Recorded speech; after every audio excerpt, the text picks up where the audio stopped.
Good morning. Thank you so much for waking up with us and joining us today.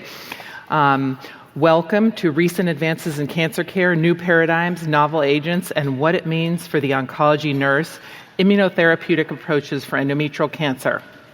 I'm Dr. Dana Chase, and I'll be moderating the meeting this morning. So this is our faculty for today. We have Sarah Karpen, we have Dr. Alejandro Rauh-Hain, we have Jaclyn Shaver, and myself. Here are the relevant faculty conflicts of interest. And here is the commercial support for today. Research to Practice CME Planning Committee staff and reviewers have no conflicts of interest to disclose. This program will contain discussion of non-approved uses of agents and regimens. Please refer to official prescribing information for each product for approved indications. The educational themes focus on the integration of new agents, regimens, and therapies into oncology practice, when they should be used, for whom, and why, as well as how to prevent and manage associated side effects. So this is the program for today, and this is where we're headed for today. We'll start out discussing the biology of endometrial cancer.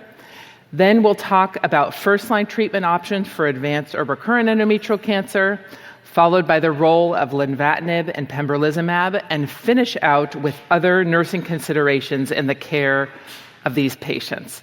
So I'm now going to turn it over to Dr. Rauh-Hain for the first presentation. Good morning, everyone, and thanks for being here so early. I think this is the first time that I speak about endometrial cancer at 6 in the morning, so really appreciate you being with us. So if you've been following the endometrial cancer field, you probably heard that in the past we used to talk about two types of endometrial cancer. Type 1, usually low-grade endometrial cancers with very good prognosis, and type 2 endometrial cancers used to be the high-grade that had bad prognosis. But everything changed in 2013 when TCGA was published, in which we found that there were actually 4 groups of endometrial cancers, and they were divided in these 4 groups: poly, MSI hypermutated, copy number low, and copy number high. And what we found is that each of these distinct molecular groups have different frequencies, how often they happen, but also different molecular profiles within itself, and also different prognosis for the patients. So as you can see here, patients that have poly mutation tend to have a much better prognosis compared to those patients that have copy number high. So this molecular staging really, for the first time, allows in a much deeper level understand the prognosis of patients, and perhaps we thought this could be utilized in clinical practice, and in fact, in many parts of the world, this is now a reality in which we now classify patients, in addition to the regular staging, into also a molecular staging. And in fact, the most recent figure staging incorporates these different molecular profiles. And maybe in some of your practices, some of the physicians and clinicians are already incorporating these different tests in order to classify patients into these different categories. And in addition to having these prognostic factors, so we can tell what patients do better, so we know that patients that have a poly mutation tend to do much better than patients that are copy number high. These different profiles can help us dictate the different management. So this is data from the PORTEC program, in which they took patients that were included in the study and randomized in the study that received adjuvant chemotherapy, and they tried to find out if these different molecular profiles can help us see how patients did while they received chemotherapy. And as you can see in the figure, patients that have the poly mutations, those patients that tend to have the best prognosis, it really didn't matter whether they received chemotherapy or didn't receive chemotherapy. They did fine either way. But when you look at patients that have this P53 or copy number high, those patients, there was definitely a difference whether they received chemotherapy or not. And then you have the other 2 groups in MMR deficient and copy number low, that perhaps there was a difference in chemotherapy. So again, for the first time, we were able to really dissect patients into these different groups to really try to tailor therapies in a much deeper way that we were able to do that before. And in terms of escalating treatment, so enhancing treatment, providing chemotherapy to patients that perhaps were not getting chemotherapy before, but also de-escalating treatment. So if you have a patient with poly mutation, perhaps in the future, those are the patients in which we may not have to do aggressive therapies.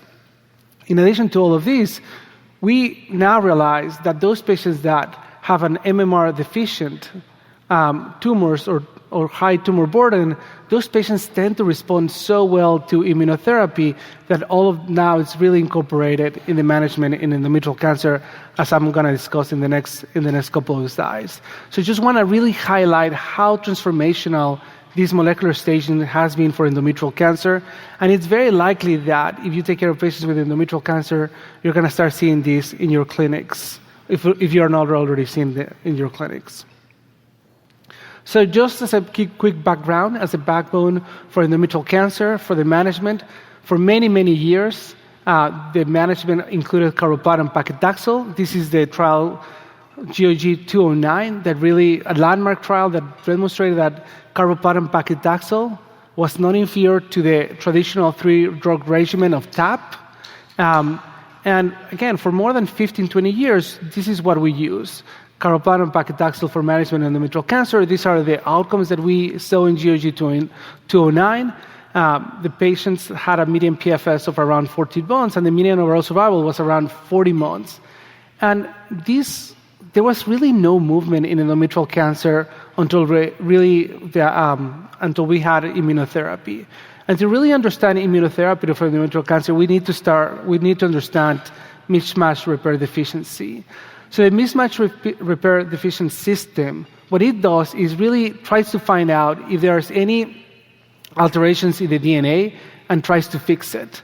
So when there's an issue with this mismatch repair operation, patients tend to have a lot of mutations in the DNA, multiple mutations, and that leads to what we call microsatellite line instability. And what happens when you have all of these mutations because the system is not working so well, this creates abnormal proteins that we call neoantigens. And these neoantigens are recognized by the immune system, and therefore, immunotherapy tends to work better in those situations. So this is just a picture showing this. So again, patients that have alterations in this mismatch repair system have these mutations that create these abnormal proteins, neoantigens that are easily recognized by the immune system, and therefore, they're much more sensitive to immune-related therapies. And as a proof of concept, these are the original trials that show that among patients that have mismatch repair deficiency in endometrial cancer, they have profound responses to immunotherapy. And as we're going to see in the next couple of presentations, this has changed completely how we manage patients with endometrial cancer. We've seen these amazing responses among those patients that have mismatch repair deficiency. And in fact, right now we combine with chemotherapy, and perhaps in the future, we might completely get rid of chemotherapy, and we might just use immunotherapy in those situations. So I think we have a couple of questions. Yes, so thank you so much for outlining how biomarkers are essential now in endometrial cancer care. Dr. or Alejandro, what is the optimal approach to biomarker assessment for patients with newly diagnosed advanced endometrial cancer? Maybe you can tell us how, when you see a new patient, for example, how you incorporate biomarker testing in that new advanced endometrial cancer patient. Yeah. All of this is evolving, and for example, in Europe, they have already adopted doing this molecular staging. Here in the United States, I think I don't think it's widely adopted. For sure, we always want to do mismatch repair testing, so that's just doing an IHC, so it's very easy to do. In many institutions, that is done by the pathology department automatically. So at least I would say you have to do an assessment of mismatch repair deficiency. And in many institutions, they already incorporated doing P53 mutation, also done many times by IHC, in other institutions by next-gen sequencing. And then poly-E, I would say it probably is the hardest to incorporate in practices because you have to do next-gen sequencing. So that means that you have to change your whole workflow now to incorporate next-gen sequencing in newly diagnosed patients. I think there are some tests now that might be easier to do poly, but at least mismatch repair deficiency and perhaps P53. Great. I'm curious, Sarah and Jaclyn, at your institutions, are you having to order these biomarkers, or are they coming automatically on your pathology report? It's reflex for us, so we work very closely with our pathology team. It's very integrated. So this is not something we're typically requesting. Yeah, I mean, it's really nice when you see the patient in the office and you already have that on their pathology form and you don't have to request it. But at some institutions, perhaps it's not on the pathology form. You have to take that extra step and ask the lab to run the test. At your institution, is it? Same thing, yeah. It's automatic. Our pathologists run this on each specimen that they have. With our institution, poly is one that we have to send out. But other than that, it's all given to us. Yep. Okay, yeah. And what I'm also curious. At your institutions, Alejandro mentioned some biomarkers that are impactful: poly, P53, MMR status. Any other biomarkers that at your institutions you're taking into consideration in these advanced patients? Our advanced patients typically are going to be fully screened, so we are doing full genetic profiles for all of them, which gives us quite a lot of information that's then targetable. But even from our first biopsies, we're getting MMR status, we're getting ERPR, we're getting HER2, so that we can have a mini view of what the patient looks like prior to even surgery sometimes. Yeah, I mean, it's amazing. In breast cancer and lung cancer, people have been doing biomarker testing for years now, and it's been incorporated in the patient one-liner. You always include the HER2 status, the ERPR status for the breast cancer patient. And finally, endometrial cancer is catching up, and in our one-liners for our patients, so if you're taking care of an endometrial cancer patient, you should always hear about their MMR status, at least, in their one-liner as you're doing sign-out or discussing patients amongst each other. Yeah. And I think from a nursing perspective, always be on the lookout for these things and help the providers say, hey, do you remember, did they do this on the pathology report? So just something from a nursing perspective that you can kind of look through when you're prepping your clinics to ensure that those things were done. Because sometimes things get missed. And so that's one thing that you can do to kind of help your patients, is to ensure that this testing was done. Yeah, I think that's a good point also. The patients, some patients, many of them actually these days, want to know or know their biomarker status, and they kind of ask about it. And so I think I see in our institution, sometimes the nurses really have a great deal of responsibility in terms of making sure the patient's educated about their tumor and their tumor characteristics. Yeah. And just one more thing about MMR status that I think is so important to mention is that keep in mind that some of these patients with alterations on IHC might actually have Lynch syndrome. So just keep in mind that, at least raising the concern, and many of these patients end up going to genetic counseling, because if they have Lynch syndrome, they have obviously implications for the patients, risk of colon cancer, GU cancers, but also for their family members. So nowadays we do cascade genetic testing. So, keep in mind that if you have a patient that is MMR deficient, perhaps there's underlying Lynch syndrome as well.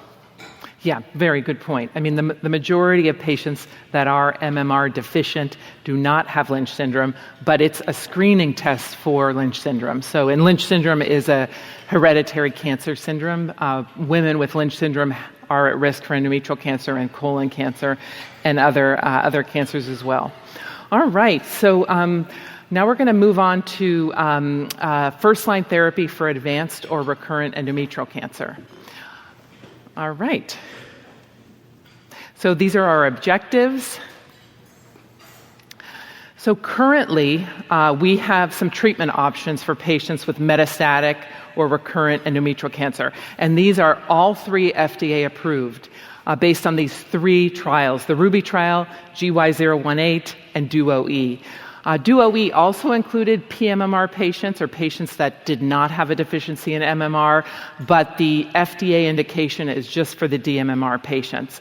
And the Ruby trial is dostarlimab, GY018 is pembrolizumab, and DuoE is durvalumab. And so those are the three immunotherapy agents that are combined with our best friends, carboplatin and paclitaxel. And of course, the immunotherapy is given in maintenance. So you'll see the patient for their 4 to 6 hour infusion, carboplatin, paclitaxel immunotherapy, and then they'll get their immunotherapy maintenance after the 6 cycles. So the Ruby trial was FDA approved in 2023, and we recently saw some updated data on the Ruby trial. You can see the survival curves on the right. So time is on the x-axis, and the percent of patients that are still alive on the bottom or alive without a recurrence on the top, you can see. And you can see the 2 different lines.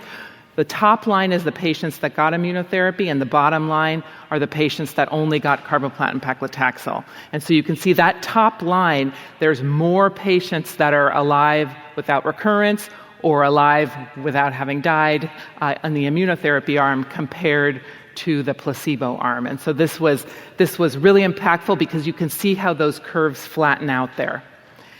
This is the pMMR patients, so we still see a signal that the pMMR patients also benefit from the immunotherapy, and so there was expanded FDA approval in 2026. GY018 is now the trial that incorporated pembrolizumab, and in this trial you see both benefits in the pMMR and in the dMMR patient. Again, that top line is the immunotherapy arm of the study. And then in the pMMR patients, although the signal is not as strong, we do still see overall survival potentially being impacted by the immunotherapy in GY018 as well. And so in GY018, we also have FDA approval for both the dMMR and the pMMR patients.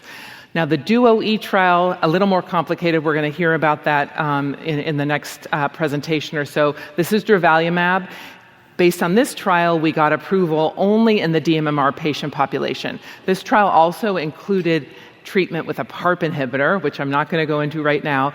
But as you can see, that very top line are the patients treated with immunotherapy, and the bottom line are the patients treated with placebo. And we basically saw a difference between the durvalumab and the placebo arms, leading to FDA approval for the dMMR patient.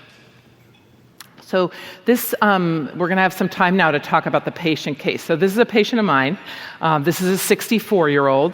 She had a traditional laparoscopic hysterectomy with sentinel lymph node dissection in September 2024 in an outside hospital.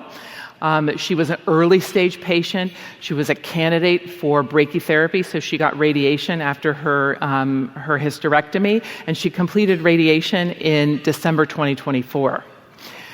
In January of this year, she presents with some abdominal discomfort. She's in my office. She says she has an appointment for a colonoscopy. She has kind of very vague, sort of mild left upper quadrant discomfort. Worsens with position changes, subsides with passing gas and walking. So I'm thinking maybe this is GI, occasional rectal bleeding. So yeah, she had already made the appointment with the gastroenterologist, was already kind of in that sort of workup. Medical history, this patient is an active 64-year-old. She used to be a case manager. She now has a baking business. She's a former smoker. She has 3 children that live nearby, so she's got a good support system. And she's really still actively working, still wants to keep active and work. Interestingly, her mother had breast cancer in her 50s. And I'll just point out, she has MLH1 and PMS2 loss, so that means she's dMMR. That means when those proteins are lost, that means they're mutated. That means that they're not staining like a normal protein would stain. So when it says MLH1 PMS2 loss, that means dMMR. So if you see that on a patient case in your institution, that means dMMR. What I mean by MLH1 promoter methylation is that this is the protein itself is not mutated, but the promoter of the protein is affected, and that's why the protein's not being read. So this patient does not have hereditary cancer syndrome. She doesn't have Lynch syndrome. She has a somatic a loss of the protein. On physical exam, this patient's BMI is 34. No findings on physical exam for me to suspect that there was a tumor in her abdomen. This is actually her CT scan, and you can see that arrow on your right, pointing to a tumor near the diaphragm, kind of on top of the liver there.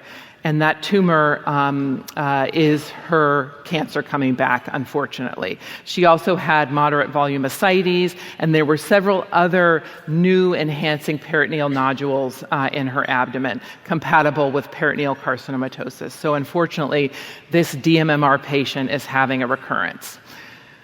She started on carboplatin, paclitaxel, dostarlimab, and then goes on dostarlimab maintenance. So again, you give the immunotherapy, the dostarlimab, you give it with the carboplatin paclitaxel for 6 cycles, and then the patient goes on dostarlimab maintenance. Around cycle 2 of her chemotherapy, she had a rash on her lower extremity. It was kind of a very mild, a little bit itchy rash. Sometimes I will say with these patients on immunotherapy, the rash can be kind of subtle, and sometimes I'm not sure if it's immunotherapy related or not, but for her, tried topical Benadryl and hydrocortisone without relief, and ultimately did a steroid taper dose pack, and it resolved. So here's a patient that got treated with the Ruby regimen. What's nice about this regimen is, like I said, you go on a maintenance, and when the patient goes on dostarlimab maintenance, they're not coming in for their 4 to 6 hour infusion. It's relatively short, and that can also be extended to every 6 weeks instead of every 3 weeks, which is nice for a patient, especially one that wants to continue to work, that wants to continue to be active. Okay, so we're going to get into some discussion questions. Alejandro, maybe you can tell me, at your institution, how do you choose between dostarlimab, pembrolizumab, or durvalumab in combination with first-line chemotherapy for patients with MSI-high or DMMR endometrial cancer? So I think what is very clear is that all of these 3 agents, in terms of clinical efficacy and side effect profile, are really the same. There might be slightly differences in the side effects, perhaps, but really the clinical efficacy of these 3 agents, we can all agree that it's pretty much the same. So for me personally, I've been using pembrolizumab for a long time. I use it in other cancer sites like cervix cancer. So I feel more comfortable using pembrolizumab. So that's why I use it. The other thing about pembrolizumab is you have to give it for 2 years only. Dostarlimab, technically, according to the Ruby trial, you have to give it for 3 years. So that's how I make the decision. But at the end, really, whatever you have access to it, it's okay. All of these agents work so well in patients that are MMR deficient that I don't think it really matters. And what about your pMMR patients? So as you saw in the presentation, the response in the pMMR patient is not as wide. So those curves of the 2 different groups of patients kind of narrows, right? The difference is not as great in terms of their outcomes. So what is your approach with the pMMR patient? So, this is where there's a lot of controversy in our field. There are some oncologists that believe that because there's nothing else that we can offer patients, they give it to all patients with endometrial cancer, regardless for MMR status. At our institution, we kind of decided that the data is so compelling for MMR deficient that for sure we always offer for patients that are MMR deficient. And then for patients that are MMR proficient, we have more of a conversation with the patients and are a little more selective. So we don't give it to everyone, we just do it case by case. Yeah, so what I'm hearing is that knowing the DMMR or the pMMR status of the patient is going to help you counsel the patient about the efficacy and the response that they should expect. And potentially with the pMMR patients, we are a little more picky in terms of what we choose to use. So what about at your institution, Jaclyn? Do you have preference in terms of one of the agents?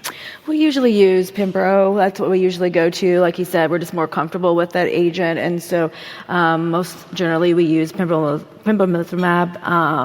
Our providers are comfortable with it. Our nursing staff is comfortable with it. And so, but like he said, most generally each individual immunotherapy has basically the same profile, and also kind of depends on insurance as well. And so some insurance companies will want to do one immunotherapy over another. And so we have to take a look at that as well.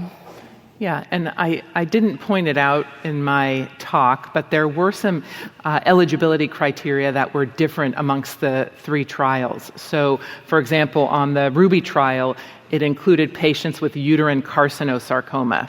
So carcinosarcoma is a particularly aggressive endometrial cancer, one of the most aggressive types, and those patients were included on the Ruby trial, and that is called out in our NCCN guidelines. So, Sarah, any thoughts for you at your institution in terms of how you think these regimens are equivalent or not in terms of efficacy or perhaps tolerability? I do want to reflect one of the main things that does help guide this decision is comfort and provider comfort. And so for some of our providers who have been there for now decades, using Pembrolizumab is a little bit more comfortable, but we do have some newer providers who are coming out of fellowship recently, and we're starting to see some change in practice. But of course, that change in practice is always guided by our insurance coverage. So I think that's a really good point to bring up. And for the nursing support teams in here, for some of our for our nurses who are talking to patients about insurance coverage, because sometimes this is a big problem, we have to explain to patients that just because one might be used versus the other, it doesn't necessarily mean that the efficacy is going to be changed or this is going to change their treatment course. And actually, a lot of these treatment courses are exactly the same. So I do think that it's important for the patients to understand that their provider might say, we want to start X medication, but there could be a reason why Y is used, and it doesn't mean their treatment course is going to be altered. Great. Well, that leads us now to your talk. So, yes, exactly. So let's get into it. Okay.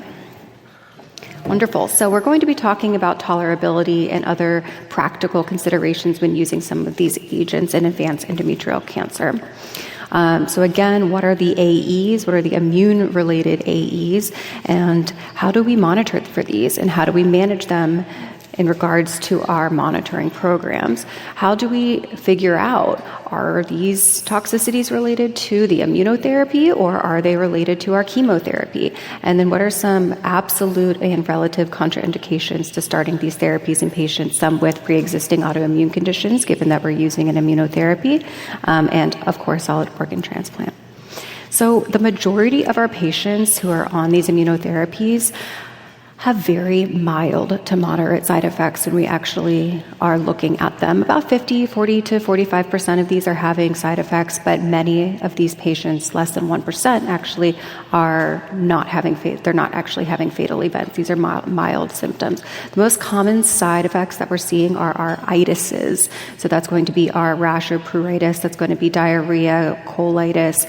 Commonly we're seeing hypothyroidism, less commonly hyperthyroidism, and some pneumonitis. But of course, what we really want to counsel patients with is our high-risk AEs. So that's going to be our hepatitis, which is about 50% of our high-grade cases, colitis, about 40% of our high-grade cases are grade 3 or above, pneumonitis, which is the most common cause of IR-related death, myocarditis, myasthenia gravis is rare, but potentially fatal, and same thing with our skin toxicities. Breaking it down by organ system, you can again see that hypothyroidism is more common than hyperthyroidism. Diarrhea and colitis in our GI profile are some of our most common GI side effects, in addition to AST and ALT elevation with our hepatitis. Pneumonitis, a little bit less common, but again can be severe. So one of the most important things we counsel patients on is timing, because a lot of patients in our chemotherapy arms will say that they have side effects after the first cycle, but these are a little bit different because our side effects lag. And so we have a patient who starts on a medication and they might not notice a side effect until multiple weeks or months after starting therapy.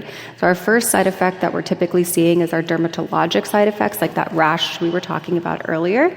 After that, we can see more of those GI side effects in our transaminitis, but the GI side effects typically that I'm encountering in clinic is going to be diarrhea, which we'll get into in a little bit. The pulmonary and endocrine side effects start usually a couple months into treatment, but again, it's important to recognize that these medications can have latent side effect profiles. Even when stopping these medications, patients can still get side effects. And that's actually one of the very important counseling things, that we have conversations with these patients before starting medication so they are aware and their family members are aware. So what we're doing for all of our patients, obviously, is a physical exam prior to starting. Understanding the patient and any family history of autoimmune disease, as well as any infectious profile like HIV or hepatitis. We're doing routine blood work, checking their thyroid status, and if we have a suspicion that they have a high risk for cardiac disease, we're doing baseline EKGs and troponins. Pulmonary function tests are really only done preemptively on patients who have a high risk for lung toxicity, like previous COPD. And then as we continue monitoring through therapy, our practice is to do routine labs prior to each cycle, including that TSH and free T4. We do a serum cortisol check, and then, of course, for our high-risk patients, doing troponins. But most of our patients who are starting on therapy, if they do have a high risk for cardiac disease, we're using cardiology as a resource to have them followed. So that's another thing to consider when talking to these patients, that they might have more regular cardiology evaluation. Obviously, we're checking vitals, including their oxygen status. But it's an important thing to notice here that our hypothyroid and hyperthyroid, that one of our most common AEs most of the time is asymptomatic, which is why we're checking these labs and counseling our patients that this can happen.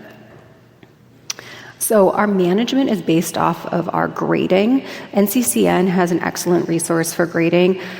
It's algorithmic. So for grade 1, we're monitoring these patients, not necessarily stopping therapy, supporting them with symptomatic and supportive care. Of course, if the patient has evidence of myocarditis or some more severe neurologic toxicity, we can consider stopping these medications. If we have a grade 2 event, we can continue to treat the patient but hold the medication until those side effects resolve back to lower than grade 1. Our hallmark here is going to be prednisone, and if we do have a grade 3, we're going to be switching to our IV methylpred instead of prednisone. Of course, at that point, we're going to consider maybe we can't use this medication in these patients anymore, and then obviously obtaining consultation with whatever specialist and organ system that we're dealing with. At grade 4, we're no longer using those medications. By that point, typically these patients are pretty sick. Most of the time they're in the hospital, with the exception of some of our higher grade thyroid issues, which we can use repletion for these patients. For patients who are on tapers, we're doing a long taper. This is an example how we would be using this management guideline for diarrhea, pretty similar to what I just went over, and our hallmark again is steroids. So for our patients who are on immunotherapy versus chemotherapy, we can usually distinguish if it's an immunotherapy response because hypothyroid, pneumonitis, myocarditis, arthritis, any itis is going to be that immunotherapy component versus our chemotherapy or PARP component, which is going to be our penias, neutropenia, thrombocytopenia, and myelosuppression with anemia. Hair loss, neuropathy, cycle-dependent nausea and vomiting, it's going to be really more of our chemo. We do have some overlapping factors like rash and fatigue, but if you want to try to de-challenge these patients by holding the non-immunotherapy agent first, those symptoms will resolve, then you know it was probably not that immunotherapy. And if you want to continue moving forward and you actually have persistent AEs, you can treat with steroids, and that's typically a diagnostic clue. So our patients who've had any severe hypersensitivity to these drugs, it is contraindicated. We have higher risk for anyone who's on immunosuppression, and that's uncontrolled, or any patient who has an autoimmune disease that's uncontrolled. Solid organ transplant patients are higher risk, and any other severe autoimmune or infectious disease. And we always consider having these patients counseled by their specialist. Thank you so much for running through potential AEs. I will reiterate that while severe AEs on immunotherapies are not super common, if we miss them, it can be devastating to the patient, especially a patient who's having a response to immunotherapy. And then, for example, if we miss a colitis, the patient gets admitted to the hospital. It takes weeks for that colitis to improve, and potentially that very effective therapy cannot be given to the patient. So nurses in the infusion center, for example, in my experience in my practice, play a critical role in picking up on some of these toxicities. You know, a patient will say she has diarrhea, but you really need to know how many times a day is that diarrhea, and then really important to hold the therapy if there's any question that that diarrhea can be related.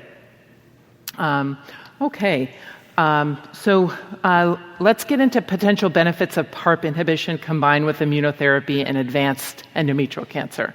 Great. So as we talked before, there are 4 large randomized trials that really have shown that immunotherapy works in endometrial cancer. And this is a busy slide, but I think what I want to highlight is that, as we have talked at length before, these immunotherapies really work for patients that are MMR deficient. And you can see here, like in the median progression-free survival, and the hazard ratio in those groups is really substantial. It's like this is transformational for patients that are MMR deficient. That is not the case for patients that are MMR proficient. These benefits are marginal, and in some of the trials, actually, there was very little benefit.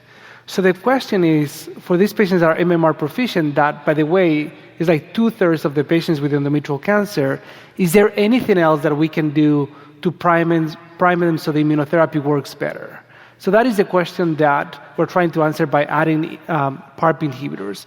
And there are 2 trials that try to answer this question, that if you add a PARP inhibitor in addition to the immunotherapy, whether we can, in particular in patients that are MMR proficient, whether we can enhance the immunotherapy for those patients again, particularly those that are MMR proficient. So PARP inhibitors very frequently used in ovarian cancer and now in other cancers like pancreatic cancer, breast cancer.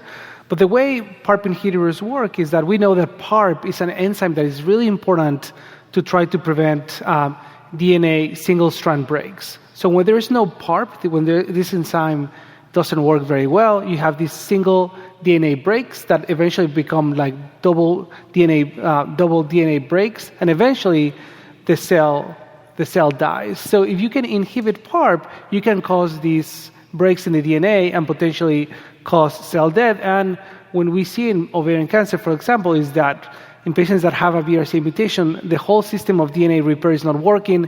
Then you add an extra layer by inhibiting PARP, and then therefore the patients can have excellent prognosis. So what happens in endometrial cancer, what we're trying to do is, if we give a PARP inhibitor, what we're trying to cause is these breaks in DNA. So by breaking the DNA, we are creating like DNA that floats in the cell, and then eventually the cell dies, and that creates neoantigens, or these abnormal proteins that we talked about before, or the DNA in itself is abnormal, and the immune system can recognize that. So the hope is that, again, is that if you give a PARP inhibitor, you're causing cell death, causing neoantigens, and perhaps the immunotherapy can work better. So that is the rationale behind using PARP inhibitors in addition to immunotherapy in a very simplistic way. So this is the first study of the DOE, and Dr. Chase talked a little bit about this study. And so it's a 3-arm study, included patients with advanced stage recurrent endometrial cancer, included patients who were MMR proficient and MMR deficient, and patients were randomized to either carboplatin paclitaxel, the standard, carboplatin paclitaxel and immunotherapy, in this case durvalumab, or carboplatin paclitaxel, durvalumab, the immunotherapy, plus a PARP inhibitor, in this case, olaparib. And what it's important is that when we look at the outcomes from DOE, it is very clear that it works for patients with endometrial cancer. And it met the endpoint, all the endpoints, and it's now approved. But I think what it's more important is what happens in those patients that are MMR proficient. So this is a Kaplan-Meier curves in patients that are MMR deficient. As you can see, in MMR deficient, the patients that receive durvalumab and olaparib or durvalumab alone have profound improvements in progression-free survival. The curves really separate, so these are very profound difference in terms of progression-free survival. Sorry. Okay. But this is what happens in those patients that are MMR proficient. It looks like in patients, if you give durvalumab and olaparib, perhaps there's even an extra benefit in that group. And you can see it, I think the easiest way to see it is you look at the hazard ratio. In the table, the hazard ratio for if you compare that to the control group was 0.57. Opening the door that perhaps this group of patients in which immunotherapy doesn't work, if you add PARP inhibitors, perhaps you can get that extra benefit. And if you have treated patients with ovarian cancer, we know that PARP inhibitors work very well, in particular patients in which the DNA damage or DNA repair damage mechanism works, so patients with BRCA mutations. So in this study, they tried to look at whether if there's abnormality in those mechanisms, perhaps those are the patients that are going to benefit the most. So this is a post-hoc exploratory analysis, so suggesting that perhaps in this group of patients that have BRCA or BRCA-like mutations, these combinations can work a little bit better. And this is the second study. This is Ruby Part 2. So we talked about Ruby Part 1 is the study of looking at dostarlimab. So in Ruby Part 2, again, very similar to Ruby Part 1, patients with advanced stage or recurrent endometrial cancer were randomized to either dostarlimab, and in this case, niraparib, versus just chemotherapy alone.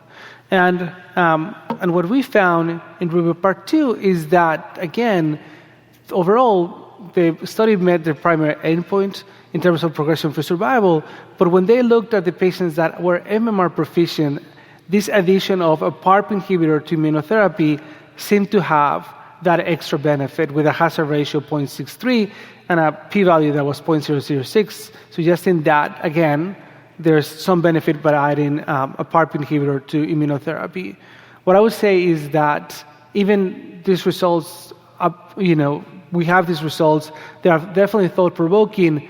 Currently, the combination of a PARP inhibitor and immunotherapy, it's technically not approved by the FDA in the United States. So this is not widely adopted. I think this in the future might be used perhaps for a selected group of patients based on biomarkers, but as of now, we routinely don't use these combinations in clinical practice. And this, again, this is just a table looking at if there's any molecular profiles in which these combinations can work better, and similar to what we saw in the DOE, in patients that have these alterations in the DNA damage response mechanism, perhaps the combinations work a little bit better.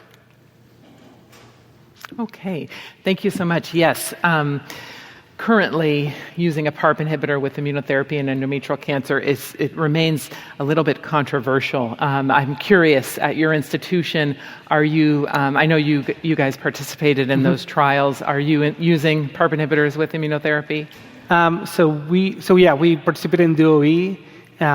We do not use PARP inhibitors with immunotherapy, and it's interesting because, again, the unmet need is those patients are MMR proficient, and it's like 70% of the patients. So right now, we talked before, some institutions, they give immunotherapy to those patients. So, whether we can dissect and really understand what patients benefit the most by these combinations, I think it's going to be critical in the future. But as of now, we don't use this combination. And I think what's also interesting is in our ovarian cancer patients, we know that HRD or that a BRCA mutation is a biomarker for response, but not necessarily in endometrial cancer, right? Correct. And I think there's this post-hoc analysis that I mentioned, but I would say I think there's all preliminary and thought-provoking, but definitely not, being able to apply in routine clinical practice. Yeah, so Jaclyn, what about at your institution? Are you seeing PARP inhibitor with immunotherapy usage? We are not currently doing that as well, so kind of the same thing. It's we're still kind of dissecting all the data, and then we'll proceed from there. Yep. Any concerns, for example, well, perhaps I should ask you, since you talked about toxicity, any concerns about the toxicity with PARP and immunotherapy? Of course, when we add any combination therapy, we're going to have to dissect those toxicities, but I think that with the short half-life of a PARP inhibitor, it's a little bit easier to discern whether that's going to be an immunotherapy versus PARP inhibitor. Our immunotherapy half-life is quite longer, and also the standard treatment course is going to be different. So we have our hallmark being steroids for immunotherapy, with PARP being a little bit different. So it's a little bit more similar to chemotherapy, so less worrisome, in my opinion, to deal with. Okay, yep. PARP inhibitors, I'm sure many of you have. How many of you have experience with patients on PARP inhibitors? Yes, I'm sure you know they come with their unique side effect profile. So then adding on immunotherapy and that also having a unique side effect profile potentially is more to manage with these patients. I will say for me, at our institution, not really using PARP inhibitors with immunotherapy as of yet. The pMMR patient population, like we've tried to emphasize, does not gain as much of a benefit in terms of survival and recurrence as the dMMR patient. So in that patient population that's particularly high risk for recurrence, you want to be a little more aggressive perhaps to try to get that immunotherapy to work better. And so the question is the PARP inhibitor the answer to that? If you add the PARP inhibitor to the immunotherapy, are you going to see more of a benefit? But on the DUO-E trial, we didn't have an arm on that trial where patients were getting PARP inhibitors alone. So that kind of complicates the question. All right, so we're going to jump into now side effects and other practical considerations with PARP inhibitors, and Jaclyn's going to take us through this talk. Okay, so with combining PARP inhibitors and immunotherapy frequently results in manageable, safety profile, but increased toxicity compared to monotherapy. So some of the common side effects, as you know, with PARP inhibitors are fatigue, nausea, diarrhea, and hematologic toxicities. Some specific combinations we've seen with niraparib and immunotherapy can cause some increased nausea and hypertension. Olaparib causes some immunotherapy, some increased associated diarrhea. And so with that, the immunotherapy can cause colitis. And so, is it going to be the olaparib causing the diarrhea versus the immunotherapy? And so that's something we have to try to tease out and determine, do we need to do steroids at that point or continue to monitor? And that will all be in relation to the degree of toxicity with that. And then the rucaparib, you can have some increased liver enzymes, fatigue, and GI side effects. So some key side effect profile is with the hematologic toxicity. Anemia is the most common, so 50 to 41% incidence of over grade 3. So we're going to need to be, transfusing these patients with blood. So if the patient calls and say, I'm just really fatigued, I'm really tired, I'm having short of breath, we may need to bring them into the clinic, get a CBC to see, do these patients need blood transfusion? Thrombocytopenia, if the patients call and they say, hey, I'm having all this bruising, or when I brush my teeth, I'm having all this bleeding. We have to think, are they thrombocytopenic? So again, bringing those patients in, critical when the patients call during the triage line is to contact the provider, and then we may need to bring them in for evaluation. Neutropenia, their white count is low, assessing for fever. Making sure when we start patients on these agents, letting them know, these are the parameters we want you to call. If they're having a fever, 100.4 or higher, don't take that Tylenol at home. Make sure that you call us and let us know. We may need to bring you in again and to see if we're having a neutropenic fever. GI effects, nausea, vomiting, diarrhea, making sure they have those antiemetics at home and making sure that they're taking those antiemetics with their PARP inhibitor. PARP inhibitor is very notorious for causing nausea. So essentially, you need to make sure that they're taking that prior to the PARP inhibitor so they stay on PARP. This is an oral medication, and so they're at home taking these medications, and if they're feeling nauseous and they know the PARP inhibitor is causing nausea, sometimes patients don't take their PARP inhibitor. And so we need to keep them on these drugs to have the effects that we want from these PARP inhibitors. So it's really important from an education standpoint to make sure that they are taking their antiemetics and they have them and they don't run out of their refills. And so that's important for us to ensure when we see them in the office and we talk to them on the phone, are you taking your antiemetics or do you have enough refills? So that's really important kind of point to talk about there. The fatigue, it's really common in that first 3 months with PARP inhibitors, and so just educating them, hey, when you are on this maintenance, you may still feel like you're on, chemotherapy for the first 3 months, and just letting them know that it will get better as time progresses, and just encourage them to, of course, let us know if there's something that is affecting their ADLs at home, that they're unable to get up, and get out of bed and having trouble, doing their normal activities, such as putting on their clothes and things like that. So it's really important to kind of let us know about that. And then with the combination, you can have higher incidences of rash, pneumonitis, and colitis. Some key monitorings with PARP inhibitors. They require frequent CBCs and CMP for niraparib. They recommend weekly monitoring for the first month. And then monthly after that, your olaparib or caparib is monthly monitoring. And then after the first 3 months, if they're stable with their hematologic toxicities, then can space that out to every 3 months. With niraparib, just important education is it can cause elevated blood pressure. So making sure if they are on niraparib, they have a blood pressure monitor at home, that it works. They can bring it into the office and they can make sure the calibration is what it needs to be to ensure that they're not having hypertension at home, and educate them as well as they may not feel that they have high blood pressure. And so they need to be able to take those home blood pressure monitors, keep a log, a diary, bring those into the office, and so then we can either start them on medication or adjust as needed. And then based upon their toxicities, we may need to hold or dose reduce as indicated. And then rare but could have a long-term side effect in regards to MDS and AML. So if we're looking for those persistent cytopenias even after they have completed PARP. We've kind of talked about this, but some common side effects with the olaparib, nausea, vomiting, the niraparib. It is dosed based upon weight and platelet count and hepatic impairment. And so before we start her on a niraparib, you need to look at their weight, to look at their platelets, and dose and adjust the dose based upon those two factors. And again, the hypertension is important. And then rucaparib, it can cause some increased liver enzymes, creatinine. I talked about this a little bit before. The first 3 months, your side effects are going to be worse and improve. Oral medication compliance, make sure they're taking their medications, frequency of the lab values and office visits.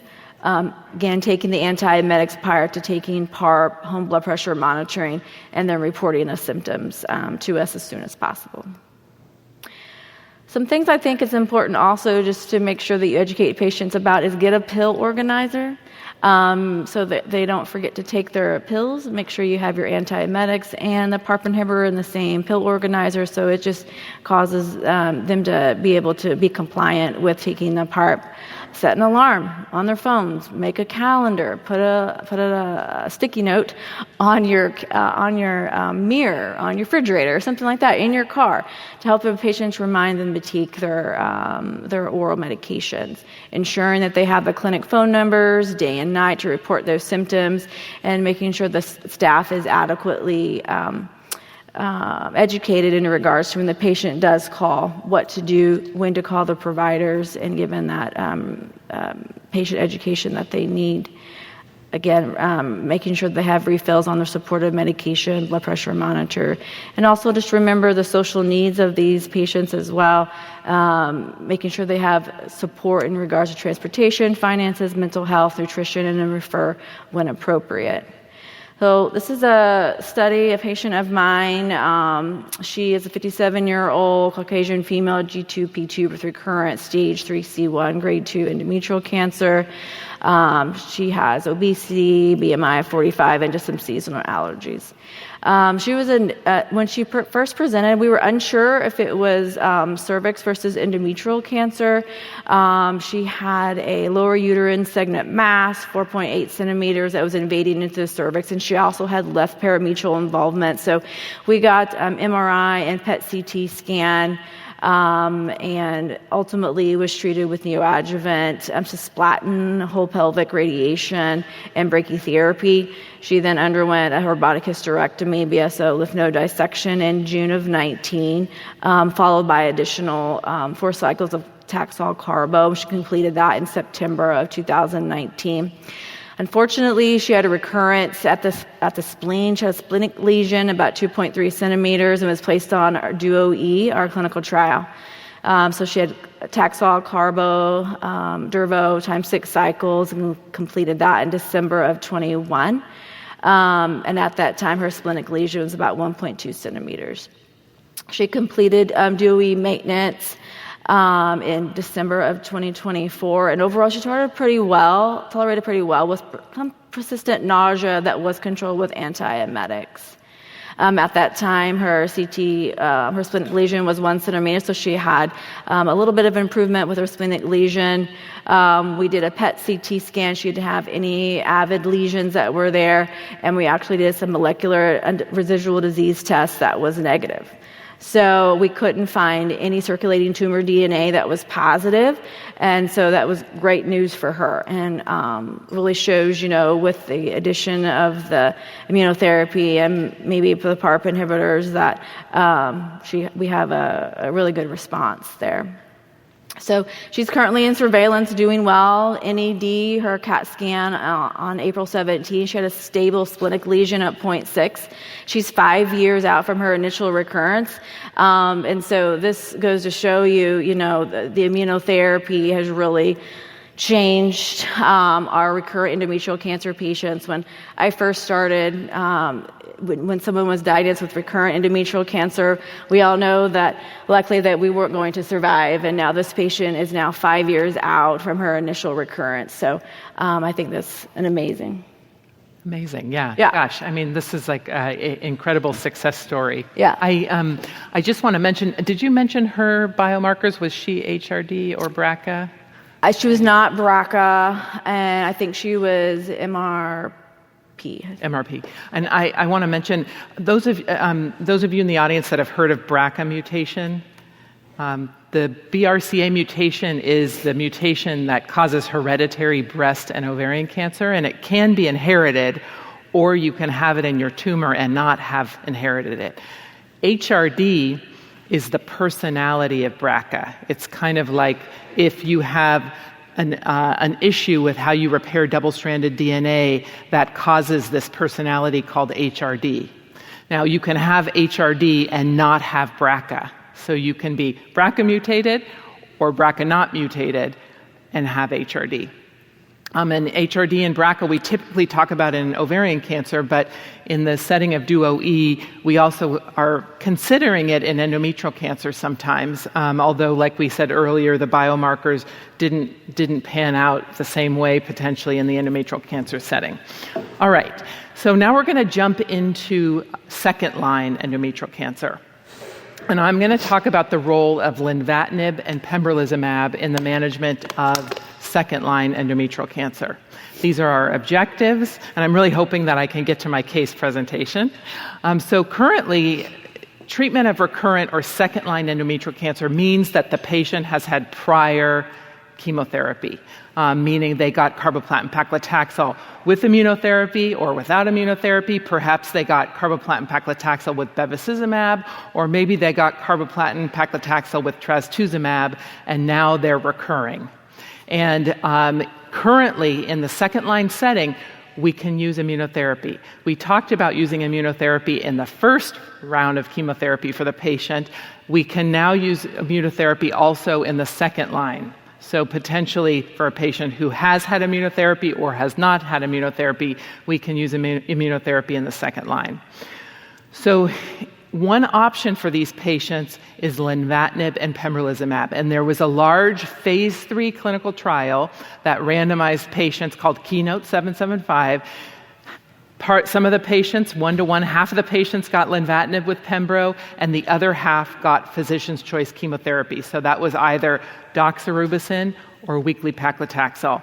And the Lenvatinib is an oral medication, and the Pembro, as you know, is IV. And the idea of combining the two is Lenvatinib targets VEGF. So it's one pathway that the cancer uses to grow, meaning the VEGF pathway is a pathway that allows the cancer to grow its own blood supply. And so Lenvatinib attacks that pathway. The Pembrolizumab attacks a different pathway. The Pembrolizumab essentially allows the immune system to recognize the tumor as foreign. So the idea is to target two pathways. It's kind of like when you're driving to work. If there's one blockage on one street, you can always take the other street. Well, imagine if both streets are blocked, both streets have accidents or construction, you can't get to work. And so it's kind of blocking two routes to work in order to really target the cancer. So these were the patients that were on the trial. Just want to point out that there were high-risk patients on these trials. There were patients with clear cell and serous cancers, which are some of our highest risk endometrial cancers. And these are, again, those Kaplan-Meier curves. Again, time is on the x-axis and progression-free survival is on the y-axis. So at time 0, 100% of patients have no progression. But as you see time go by, you see some patients are starting to progress. But you can see the green line is the Len-Pem arm, the Lenvatinib with Pembro, and the black line is the physician's choice chemotherapy. And the difference in progression-free survival was 6.7 months versus 3.8 months. So physician's choice chemotherapy, the median progression-free survival was 3.8 months. So that's not great, right? Lenvatinib with Pembro added some benefit there, 6.7 months. And then what was amazing to see, and I should have mentioned, this is in a pMMR patient population, so this is not the dMMR patients. So overall survival was also impacted in a second-line patient population, and median overall survival 18 months versus 12 months. And again, that green line is the Len-Pem, and the black line is the physician's choice chemotherapy. So we were jumping for joy when we saw that second-line patients all of a sudden had a survival benefit from a new regimen. So now I have some time to talk about my patient. So this is when all patients are memorable, but this one was particularly memorable because this patient was a photographer for professional tennis, and she, at 87, wanted to still go to these tennis tournaments to Wimbledon to take photos. So it was really important to her that she had the ability to travel and that she stayed well. So she was originally diagnosed as an early stage patient. Unfortunately, despite being early stage, in 2015 she had blood with cough, and she was put on carboplatin and paclitaxel because of a recurrence to her lung. Eventually, 4 months later, she progressed. Not surprising. Some, pMMR patients, which I should have mentioned, she's pMMR. pMMR patients do not respond very well in recurrence to carboplatin paclitaxel. She had progression in her lung, and in October, she started Lenvatinib and Pembro. Now, I want to mention this 87-year-old is one of the tiniest 87-year-olds that I've ever taken care of. She's very active, and she also does not eat a lot just at baseline. And so she was started on that first dose, that 20 milligram dose with Pembro, but had dose reductions all the way down to 8 milligrams of Lenvatinib with Pembro due to fatigue, weight loss, and hypertension. So she has two kids that are very active in her care, and like I said, she was still working, and really that was very important to her. You can see her lung nodule there on her CT scan, and I will say the next generation sequencing is a panel that many of us order in our patients with endometrial cancer. We talked a little bit about this earlier. On her molecular profile, she had no actionable biomarkers. So this is a pMMR patient that didn't really have any options historically for targeted therapy. And so this is the typical patient where Lenvatinib and Pembro can be offered. And she was on Lenvatinib with Pembro for 1.5 years. So she not only surpassed the 6-month PFS, but she went over a year on Lenvatinib and Pembro. And remember, she had many dose reductions. So she was on an 8 milligram dose of Lenvatinib, which is a very, very low dose. Ultimately, though, she recurred, and we started her on a hormone therapy, letrozole, which eventually she transitioned to majestrol acetate and tamoxifen, and ultimately, unfortunately, she passed away in September 2024. But the reason why I think this patient is a great case because she really had a long benefit to the LenPem, and she could continue to work on it. That being said, despite it being a pill, just like PARP inhibitors, sometimes these pills have more side effects than the patients realize. And so it's really important that these patients that start Lenvatinib and Pembro have their antihypertensives on board, their nausea medicine on board when they're at home and they're on their own, kind of taking their Lenvatinib and using their supportive care medications. So this patient, despite being on an oral medication, required a lot of chart messages, a lot of phone calls to keep her eating and to keep her on this therapy. All right, so we're going to get into some discussion questions here. So. Alejandro, is Lenvatinib and Pembro your preferred second-line regimen for most patients with relapsed or refractory pMMR endometrial cancer? So this is such a good question, and I'll start saying that the field is evolving.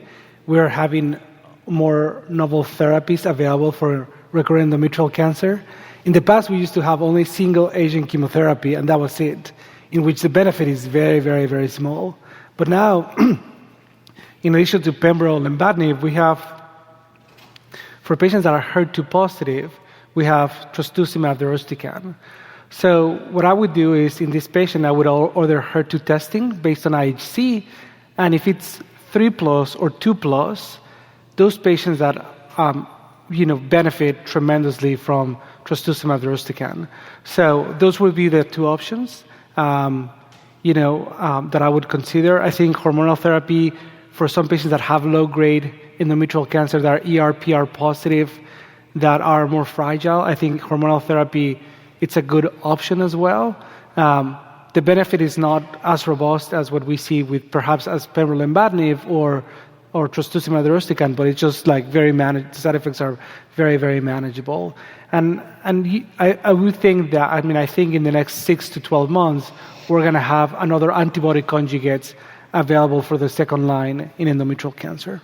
And just curious, so, Lenvatinib and Pembro, like I said, we use in the pMMR patient, but have you ever used it in a dMMR patient? So if you have a patient that is like MMR deficient and has a recurrence, you can use Pembrolizumab or Dostarlimab alone.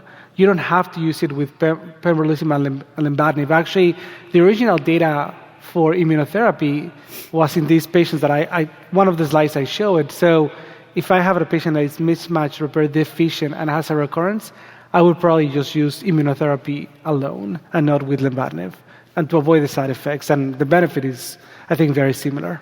Makes sense. I want to ask Jaclyn about MRD. Can you explain a little bit of, I think in your case, you mentioned MRD. Can you explain to us a little bit what MRD is and how we might use it? And so, MMRD is essentially it's the lack of protein that's there. And so when we look at those cases and we look at the pathology, that really just kind of helps us determine, what treatment is going to be effective for them. And so we really use that as kind of the guide treatment and guide, therapy in regards to what's our next treatment option for those patients. Okay, yeah. And some of us might use MRD. How many people have heard of MRD? So minimal residual disease. So it's a kind of a biomarker that we use in real time. So sometimes patients are coming asking if we can test their blood to see if their cancer is coming back. And MRD is a blood test. It's like a liquid biopsy. Some people talk about it that way. That can help us monitor a patient's response to therapy and potentially monitor them during remission. Are you using MRD at your institution? Absolutely. And how do you use it in endometrial cancer patients? Insurance depending. Insurance dependent, yeah. Yes, yeah. I would love to say yes, we can use this for all patients at a Q3 month interval, but unfortunately, it does depend on insurance. Sometimes we're alternating ctDNA with scans, but again, it's going to depend on that patient population. Okay, yeah. And I was curious well, actually, we're out of time, sorry. Sorry. All right, we're going to go into toxicities with Lenvatinib and Pembro, so this is going to be really important to review. Yes, so the Len-Pem regimen does have a lot of toxicities. I'm excited to get into this with you. I'm going to skip over this just so we have a little bit more time to focus on our slides. So this is a patient. She's 70 years old, history of hypertension, hyperlipidemia, and aortic stenosis. She was a 3C proficient MMR status with a nice positive 3+ HER2, papillary serous uterine cancer. And so again, as it was mentioned, these pap serous cancers are a little bit more aggressive, and she was platinum refractory. So she had her XLAP with her abdominal hysterectomy, BSO, debulking, and lymph node dissection. Again, in her molecular profile, she was P53 overexpressed. She was the proficient status, which we've talked about now, and ER positive and HER2 positive. So she started on the regimen we were just discussing with the carbotaxel and trastuzumab for 9 cycles. She was doing really well without really a lot of side effects during that first 9 cycles, but then she did have imaging that showed some distant recurrence, and she was started on Len-Pem. So the reason this is bolded, and I wanted to bring this up first, is because her Lenvatinib dose was at 14, with our starting dose typically 20, and then of course her Pembrolizumab at our standard dosing. So why? That should be the first question. Why did we not start this patient at a 20 milligram dose, and why did we start her at a 14? Why did we dose reduce in the very beginning? And we actually kind of do that a lot. And the reason for this is because this patient was previously getting screened every 3 months with echo because of her trastuzumab. And so while she was being screened with echo, her moderate aortic stenosis progressed to severe aortic stenosis. So in combination with cardiology, it was recommended that she start on a dose reduction of her Lenvatinib, because we again know that the cardiovascular risk for these TKIs can precipitate cardiac stress, heart failure, pulmonary edema, MI, arrhythmias, especially with pre-existing disease. Of course, it's important to note that this patient was nicely maintained on atenolol and lisinopril prior to starting therapy, which was nice for us, in addition to her statin and her aspirin. And we continued to manage her very closely with cardiology during her Lenvatinib journey. It's also important to mention that these patients should not be on certain calcium channel blockers because of some interactions, which we'll get into in a second.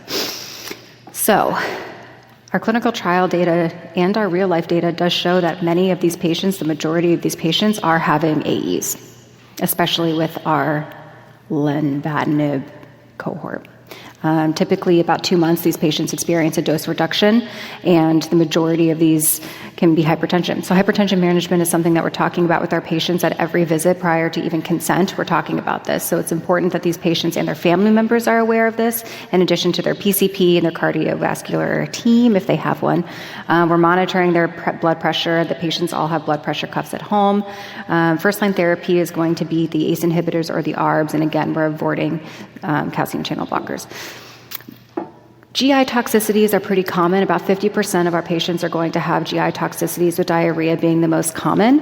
When we're talking about management, it's important to understand grading. So these patients who have less than 4 stools over baseline, we do supportive care. We can do the loperamide with a starting dose of 4 and then 2 subsequent after. If they start having 4 to 6 stools per day, we're having a little bit more of a serious conversation about this being a more significant AE and possibly holding the lenvatinib if this is persistent. We can always start Lamodal. We usually try to get GI involved pretty early with these patients, because if they do progress to grade 3, we're in the hospital, we're getting GI involved colonoscopy, usually some mucosal testing. And of course, it's important to note with these patients, having dietary conversations, super important. We want to have frequent small meals, try to avoid a lot of fluid intake so they can really focus on the calorie intake. These patients are going to be advised to stay away from greasy, spicy, high fiber foods, stay away from caffeine and alcohol, maybe even dairy if they're sensitive, and to try to increase oral hydration. And so we do, if we're thinking that this patient is going to be high risk for some GI issue and possibly need nutrition support, we'll get that on pretty early. So we have a team of nutritionists that works very closely in our cancer center, so we can get them to at least have a pre-habilitation appointment with these patients to give them some education. Again, as I mentioned, increase your frequency of meals, try to get a lot of calorie-rich food. So big conversation that I'm having with patients on this regimen is, let's keep a calorie diary. What are you eating? What are you eating pre each meal? What are the foods that you're eating? Are you just eating, cereal in the morning? That's not going to cut it. We're going to need you to be on something that's a little bit more calorie dense. So that's where education in the very beginning and throughout treatment is super important. Again, some of these patients might have some mucosal injury to the mouth. If that's the case and that's why they're not eating, we want to have dental involved pretty early. There are some gentle mouth rinses that they can use and some prescription mouthwashes. But if these patients are getting to the point where they're losing massive amounts of weight and you're thinking about having to discontinue, you can do some medical management. We usually don't, honestly. We can usually just do dietary management, but that's also an option. So how do we distinguish between the lenvatinib versus the Pembro toxicities? And that's actually relatively easy to do because our lenvatinib has a very short half-life. So if we hold, which is usually the hallmark first, hold this drug first, if the toxicity resolves, then we're pretty sure that's what it is. Versus the Pembro, as I mentioned in the previous conversation, these toxicities can be latent and they can last for quite a long time and even start after the patient ends these medications. The hallmark of Pembro management is going to be steroids, where the hallmark of lenvatinib management is going to be holding and symptomatic management. So again, clinical pearls here. So if you have a patient who's coming in and they have kind of watery but frequent diarrhea without blood or mucus, and you're asking them about this, a little bit more of the lenvatinib. But if you are dealing with a patient who has fever and they're having really bad abdominal pain and they're having blood or mucus in their stool, then we're thinking a little bit more of that Pembro. Fever is not typically associated with the lenvatinib, although hallmark here, hypertension. So if a patient's coming in and their blood pressure is out of control, we're going to hold that lenvatinib, start them on antihypertensives, which is less likely due to the Pembrolizumab. So these medications are typically started at a 20 milligram dose. Dose reductions occur in this cadence, 14 to 10 to 8. The capsules are conveniently made in 10 milligram and 4 milligram strengths, making dose reductions quite simple. And then again, as I mentioned in our previous case, our patient did start at 14, and that was in combination with cardiology decision too. So most of these patients, 66.5% of these patients did require a dose reduction, and our clinical trial research does not show a significant change in PFS between these patients receiving less than 20 milligram or the 20 milligram standard dose, which is another counseling aspect you can discuss with your patients, that don't worry. Even if we have to do a dose reduction, it's okay. It's not necessarily going to change the course of your treatment or how well you respond to this treatment, because we have a lot of anxiety related to this. Okay. Thank you so much. We're going to move right into other nursing considerations in the care of patients with advanced endometrial cancer. Take it away, Jaclyn. All right. So when we think about endometrial cancer, we're thinking about our patients. We have to assess, symptom burden. They have a life outside of our office and our treatments, and so it's crucial to assess that, and it can be for improving of patient quality of life.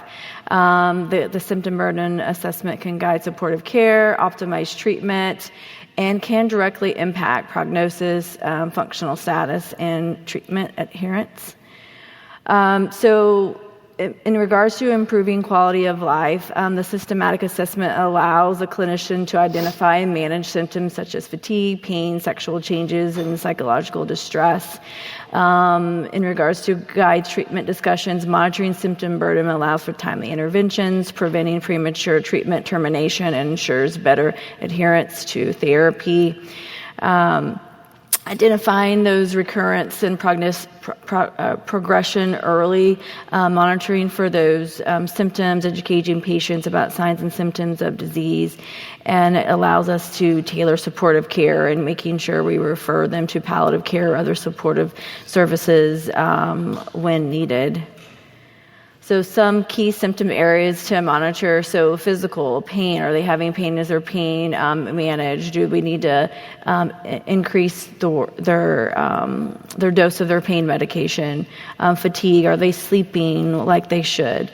Are they having GI symptoms that are not allowing them to do their normal activities, not able to go out and be with their friends and family? And so really important to kind of monitor all of those things to help patients as they continue on with their treatment therapy. Emotional distress, depression, anxiety, that can really affect their overall being.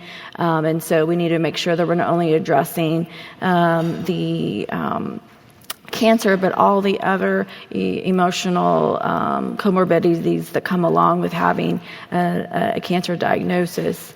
And then overall functional status, are they able to get up and move around and have that fulfilling life that they want to have and we want them to have.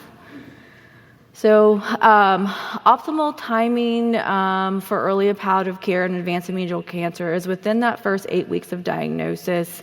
They have either a new diagnosis of endometrial cancer or they have a recurrence. And so there's a lot of emotions that go around that. They either thought they were cured of their cancer or now they have this devastating metastatic disease. And so there is a lot of good outcomes that come from introducing this early palliative care to kind of treat those symptoms as fast as we can. So they're particularly effective if we enter palliative care early with high symptom burden at start of treatment. So it significantly improves quality of life. Early palliative care can manage symptom burden, produce better coping skills, improve mood, and in some cases even enhance survival rates.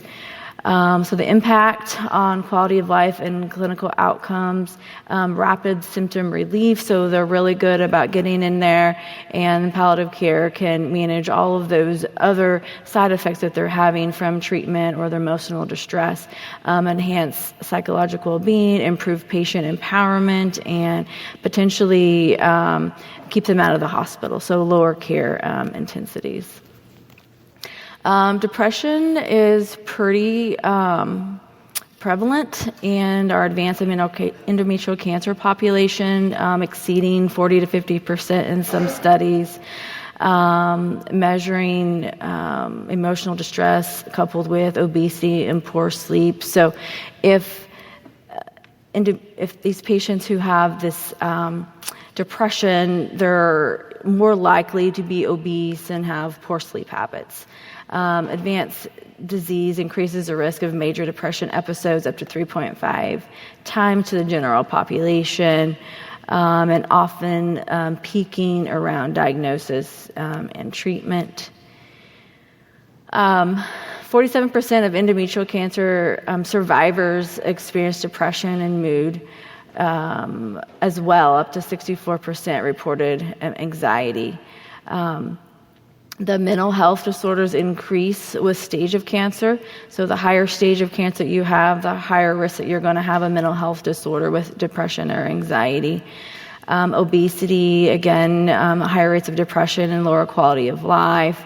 And depression can be associated with a higher risk of mortality. Highest risk occur within about 2 months of diagnosis, indicating the really need to assess this early at diagnosis. And a lot of patients don't report it, and many of us don't assess it. So it's important to actually, make sure, how are they doing at home? How are they coping? Are they having depression? Are they having anxiety? And really intervene early can produce better outcomes for these patients. And so referral to palliative care, supportive care, social workers to help address those things can really be beneficial to the patients. As we've seen throughout this presentation, really being involved in clinical research is very important. As we continue to advance and we continue to learn from these patients, they're able to be access to cutting-edge therapies that they may not be able to.